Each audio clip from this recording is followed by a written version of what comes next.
বর্তমান সরকার শ্রমিক দরদি নয়, মালিক দরদি। পুজোর বোনাস নিয়ে বেসরকারি প্রতিষ্ঠানগুলোর বিরুদ্ধে সরব হতে গিয়ে রাজ্য সরকারকে তুলোধুনো করলেন সিআইটিইউ নেতৃত্ব। বিস্তারে দেখুন রিপোর্ট। রাজ্য বিজেপি সরকার প্রতিষ্ঠিত হওয়ার পর থেকে বিভিন্ন ক্ষেত্রে ঘোষণা থাকা সত্ত্বেও এগ্রেসিয়া বোনাস দেওয়া হচ্ছে না, যা কোনোভাবেই মেনে নেওয়া সম্ভব নয়। বক্তা সিআইটিইউ রাজ্য সম্পাদক তথা প্রাক্তন মন্ত্রী মানিক দে। শুক্রবার সিআইটিইউ রাজ্য কার্যালয়ে আয়োজিত সাংবাদিক সম্মেলনে এই কথাগুলো বলেন তিনি। অভিযোগের সুর তুলে সিআইটিইউ রাজ্য নেতা বলেন, উৎসবের সময় শ্রমিকরা তাদের ন্যায্য মজুরি ও বোনাস পাবে না, তা হতে পারে না।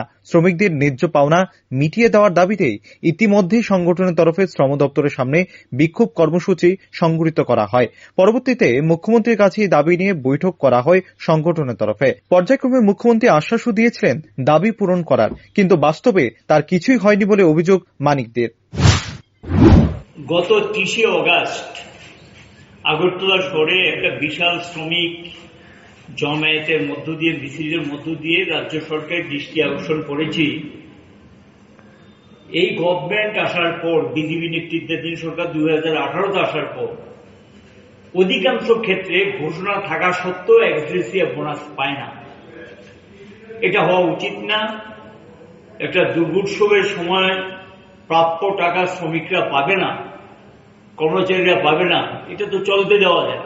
এটা নিরিখেই আমরা মিছিল করে সমাবেশের মধ্য দিয়ে শ্রম দপ্তর সামনে বিক্ষোভ করে আমরা আমাদের বক্তব্য জানিয়েছি। রাজ্যের মুখ্যমন্ত্রী সেপ্টেম্বরের 12 তারিখ আমাদের সঙ্গে বসেছেন সিআইটিইউ নেতৃত্বের সঙ্গে। তখনও এই যে শ্রম দপ্তরের যে অনীহা ভাব, তারা যে ভূমিকা পালন করার কথা, সেই ভূমিকা যে তারা পালন করছে না, ওনার দৃষ্টিতে নিয়ে গেছি। উনি বলেছেন বিষয়টা দেখবো যাতে এমনটা না হয়। তারপর আমরা লক্ষ্য করলাম বামফ্রন্ট সরকারের সময় এখানে যে এগ্রিমেন্ট হতো, এটা রাজ্য স্তরের এগ্রিমেন্ট, আমাদের সেক্রেটারি একটু আগে বলছিলেন। আর এখন গিয়ে বলছে জেলা ভিত্তিক। অনেক জেলাতে কোনো মিটিংই ডাকেনি শ্রম দপ্তর, কোনো ভূমিকা নেই। সাংবাদিক সম্মেলনে ছিলেন সংগঠনের রাজ্য সম্পাদক শঙ্কর প্রসাদ দত্ত। রাজ্য সরকারের বিরুদ্ধে শ্রমিক বিরোধী অভিযোগ তুলে তিনি বলেন, এই সরকার শ্রমিকদের নয়, মালিকদের স্বার্থ রক্ষা করার চিন্তা করে থাকে, যার কারণে সরকারের এই ধরনের জনবিরোধী ভূমিকা নিয়ে তীব্র নিন্দা জানায় সংগঠন। শ্রমিকরা বলছে যে আমরা যদি 8.33% বেশি বোনাস দাবি করি, তাহলে আমাদের কাজের কোনো স্থায়িত্ব নেই, আমাদের যে কোনো দিন কাজ থেকে বিদায় করে দেবে।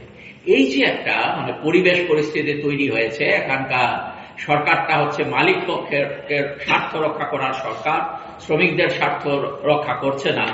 এর জন্য আমরা এই সরকারের তাদের যে ভূমিকা, এই ভূমিকার আমরা নিন্দা করছি এবং তার পাশাপাশি আমরা দাবি করছি এখনো সরকারের কাছে সামনের যে আরো 7টা দিন সময় আছে উৎসবের আগে, তার আগে যাতে সমস্ত ক্ষেত্রে শ্রমিক কর্মচারী যারা আছেন, যেখানে এক্সগ্রেসিয়া পাবেন এক্সগ্রেসিয়া এবং যেখানে বোনাস পাবেন এটা যাতে শ্রমিকরা পান, এটাকে সুনিশ্চিত করার জন্য সরকার যাতে এগিয়ে আসে, এখনো আমরা সিআইটিইউর পক্ষ থেকে সেই আবেদন জানাচ্ছি। মূলত রাজ্যে বেসরকারি সংস্থাগুলোতে কাজ করা শ্রমিকদের স্বার্থে পুজোর বোনাস সহ এগ্রেসিয়ার বিষয় নিয়ে এদিন সরব হয় বাম শ্রমিক সংগঠন সিআইটিইউ। অধিকাংশ ক্ষেত্রে দুর্গোৎসবের সময় শ্রমিকদের বোনাস দেওয়া হয় না বলেও সরকারের এবং বেসরকারি প্রতিষ্ঠানের বিরুদ্ধে ক্ষোভ উগরে দেন নেতৃত্ব। এই নিয়ে ধারাবাহিক আন্দোলনের কথাও জানান তারা। তবে আদতে এই আন্দোলনের পরিণতি কি হবে তা নিয়ে যত জল্পনা। Bureau report, rising Tripura.